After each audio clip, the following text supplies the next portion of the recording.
నమస్కారం. ఘంటారావానికి స్వాగతం. ముందుగా ప్రధానాంశాలు. కృష్ణమ్మ పరవళ్లతో నిండుకుండల శ్రీశైలం జలాశయం. కాసేపట్లో ప్రాజెక్టు నుంచి నీటిని విడుదల చేయనున్న సీఎం.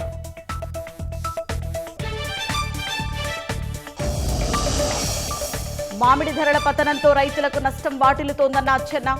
రాష్ట్రం ఖర్చు చేస్తున్న 260 కోట్లలో కేంద్ర భాగస్వామ్యానికి విజ్ఞప్తి. విశాఖ కొత్తపాలెంలో కత్తులతో అల్లరి ముక్కల హల్చల్. 3 గాయాలు, ఆసుపత్రికి తరలింపు.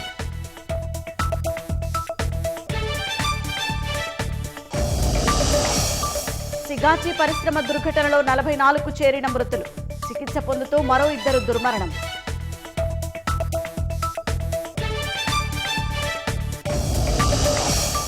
రష్యా దాడులను తట్టుకునేలా ఉక్రెయిన్కు అమెరికా అండ. ఆయుధాలు సరఫరా చేస్తామని ప్రకటించిన ట్రంప్.